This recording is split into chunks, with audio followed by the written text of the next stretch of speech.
Yeah, you already know who it is, man. It's the kid Jahlil Beats in Tandem Studios right now, rocking with HipHopSince1987.com. I'll let your boy.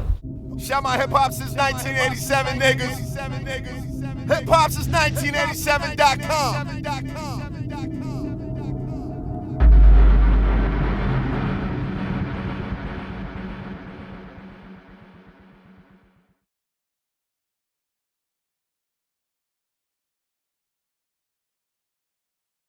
Alright, it's your boy E Money. I am here with a great friend to the site, my man Jahlil Beats. How you been, bro? What You already know. Long time, man. Yeah, definitely. It's been a while, but you've been busy. You know what I mean? You got the new label. Tell us what's up. What's going on? Tandem is a record label / publishing company. We doing touring and all that. I've been DJing for the past 2 years. You know what I mean? We got CRMC. That's our first group. And we got this kid that does EDM by the name of Bobby. We just got him a deal with Steve Aoki over at Denver. Very dope, very dope. So we got a joint venture with them. So, just been moving, man. Okay. All right. Getting the studio together. I know last time y'all was in here, shit was crazy. It's looking good right now, man. It's looking good. I took like 2 months off, from touring and just, getting this shit together. And now it's finally starting to come together. Okay. All right. I know at another point, or at one point, you had the label Liven Legendz. Is that still? Well, Liven Legendz was really a click thing. That's like some stuff, some Chester shit that me and my bros and my close homies put together. All right. And when I really, really wanted to make a label, I really started getting serious about making a label. I was like, we gotta move different. Liven Legendz is some click stuff, you know what I mean?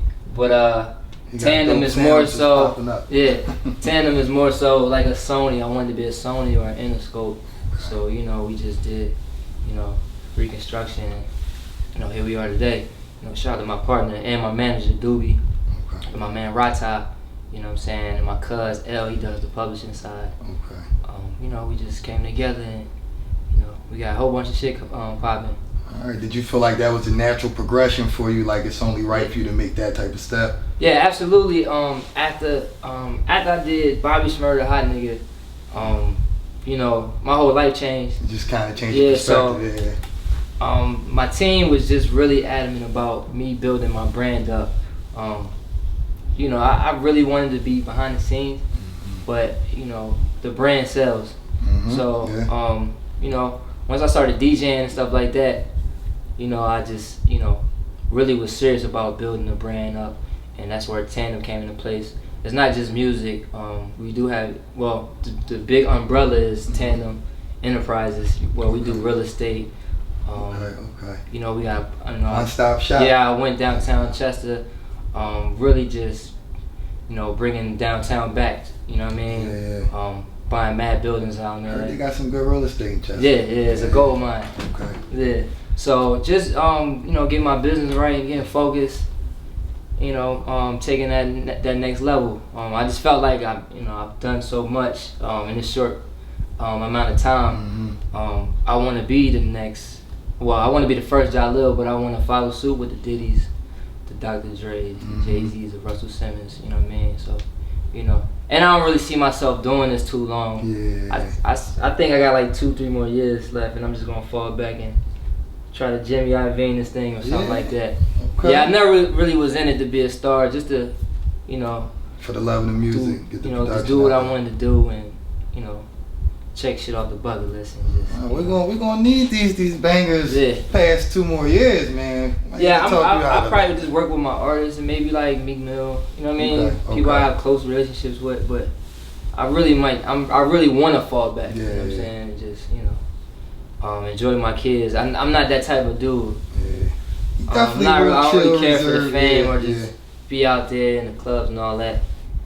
I just like to chill with my kids and get money. You know what I mean? Right. Make music. Now you spoke on that Bobby Shmurda record, changing your life, man. Producers are always trying to find that record that just kind of comes out of nowhere. Yeah. And you found that. Yeah. Did you see it? I didn't going see where it. It was? I didn't see it. It just bubbled off the internet. It was a blessing, you know what I mean? I went through a crazy year where a lot of hit records, well, potential hit records, was leaked and didn't make it on certain albums. So 2013 was a rough year for me, and I was just kind of like, you know, stuck in limbo. What we was gonna do next, you know what I'm saying? And then the next year, you know, the Hot Nigga record came out, and it was popping on Vine and Instagram. And people were like at me in it, but I thought it was a joke at first. You know what I mean? Because people would like be laughing and stuff like that. But then like people would hit me up like, yo, this joint is crazy, you know what I'm saying? And then one of my cousins sent me a tweet from Kevin Durant, and he was like, yo, this joint crazy. I never heard this record, you know what I'm saying? I would see the video, but I wouldn't even listen to it. So when I heard it, I was like, yo, shit is crazy, you know what I mean? So what happened was, you know, I reached out to Bobby Shmurda on Vine. I mean on Instagram. I sent him a DM like, yo, the record is crazy, you know what I'm saying? And I'm like, yo, hit me up, call me. So he called me, and he was like, yo, man, I'm a fan of you and Meeks, you know what I mean? My whole GS9 squad, we fuck with y'all heavy, you know what I'm saying? And he was just telling me how he was trying to get out of the streets and all this other stuff, you know what I'm saying? Just trying to get his mind right, stay away from the trouble and all that. People don't know he's a real humble kid, and he's a cool kid, man. And I gave him my blessings, you know what I'm saying? I said, yo, you know, do what you gotta do with it, you know what I'm saying? You know, take it and run with it and see how far it go, you know what I'm saying? So I gave him the record, and then after that, the record was just everywhere. And I think it like maybe the week after it charted, Shot Money XL hit me up like, yo, what's the play on Bobby Shmurda? I'm trying to sign him.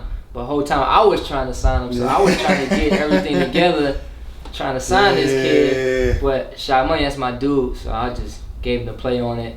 And he was like, yo, we about to sign it. He hit me back maybe a couple days later. He was like, yo, we about to sign him and his boy Rowdy. How much he want for the beat? So we really, you know, we hit him over the head, me and my manager dude. You know what I'm saying? And got the percentage in our favor. You know, and I just let him rock out, man. That shit, you know, it went #1 on the rap charts, and it went #1 on R&B charts, and it went, I think, #5 on the Hot 100. And yeah, man, changed my life, man. So is that your highest charting record to date? Yeah, absolutely.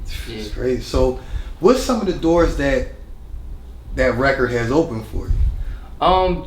Bro, this time around, I was just really doing like, you know, just focus on doing like endorsement deals. Like I did a beanie deal with this company called Yeah Nicest, and stores everywhere now. They're Foot Locker, Zoomies, everywhere. Shout out to my man Josh Sherman, Ethica, ran up with LRG. Just really focus on just getting endorsement deals and getting the right money this time. You know, restructure my deal. There's a whole lot of good shit that happened. You know, just you know, being able to have a catalog with a real major hit. Like me and Meek Mill had monster hits, but at that time we didn't have nothing really recent, and that was a joint that I could tour off when I went in DJ. So you know, it opened up a lot of doors, even on the EDM side.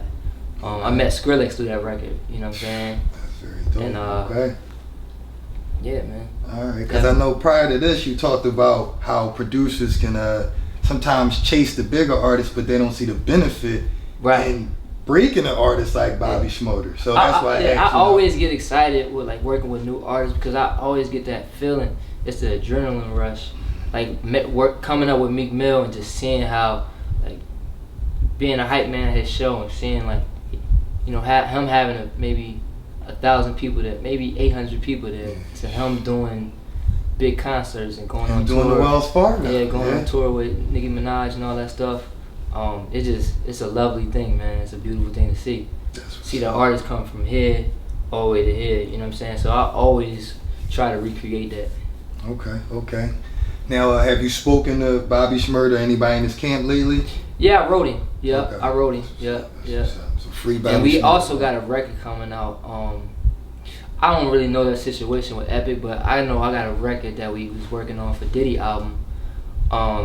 and it didn't make it, but it had Rowdy and Bobby on the hook, and I got Dave East on the record, and I'm gonna drop that as the first single. But I'm gonna definitely help them on the pub side, give them most of the percentage so they can, you know what I mean, have some paper, their family can have some paper or something like that. You know what I'm saying? I'm actually gonna drop that next Friday. Yeah. Okay. And when Davies get off tour, we're gonna do the video in his hood, in their hood. You know what I'm saying? That's so, love. you know, Bobby and Rowdy, hold your head, baby. Exactly. Freedom. Yeah, for man. sure. Now, we're here, like you said, in your new studio. Yeah. Congratulations. Thank you. Congratulations for sure, man. Now, will this be the headquarters for Jahlil and Tandem? Is it going to be open to the public? What's going on with the studio situation? We're actually bringing Milk Boy. Shout out to Milk Boy. Okay, all right. They're coming in, so I know they're gonna have a room. We got 5 rooms in here. That's another big studio for people who not from Philly. Word. It's one of the biggest studios here in Philly. Yeah, so they're expanding. They fucking with us. That's what's up. But other than that, you know, we got this room. This is the A room, and this is for the artists. Really, I just took my money and invested in the studio so that my artists can come in here and work and don't have to worry about getting studio time. Okay. None of that, you know what I'm saying? So Makes I'm just sense. being here. We just finished my room. I'm in the cut. Yeah, you know what I mean? Probably not even gonna see me in here. But you know, it's just home, you know what I'm saying? Yeah, that's what's up. This is just for the artists. Everybody I bring through here, writers, whoever, any big artists that come in, they come in and work, man. That's good. We just had Tink in here maybe a couple days ago. Yeah, last week. Yep. Okay. We had it in here. You know what I mean? We got some crazy shit coming. Yeah. Okay. Yeah. All right. Now, recently I read an article where you spoke on the Meek and Drake battle. Yeah. And one thing you said in the article, you said he knew what he was up against. So I just want to ask, did y'all have any conversations prior to the battle? Yeah. And if so, you know what I mean, what was those conversations like? Let me get this out here. But people gotta understand, this is hip hop, and everybody on the internet is so like sensitive when it comes to this stuff. This has been happening forever. This is competition. You know, Meek want to be the top dog, and you gotta just respect it. Cause if I was in his position, I would do the same thing. You know what I'm saying? You know, nobody told Jay-Z to battle Nas. You know what I'm saying? Everybody's competitive. You know what I'm saying? But when it happened, you know, I wanted to be a part of history. You all want to be a part of history. I don't have nothing against nobody. You know, this is the sport. You feel what I'm saying? And I just think that the internet, you know, it's a trendy thing. So, you know, some people might have took it differently, but I looked at it as being, you know, it's a battle and this is competitive. We're a part of history.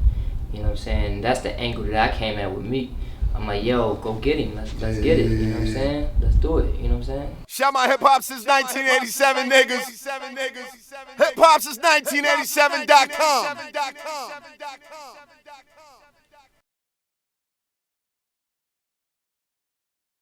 When I got my first check, they showed me, I had to come down one day for wardrobe and try on a bunch of different clothes. And when I saw the check and I saw I was getting paid $100 an hour to try on clothes, I said, man, I would have took way longer trying on them clothes if I know I was getting paid $100 an hour, man.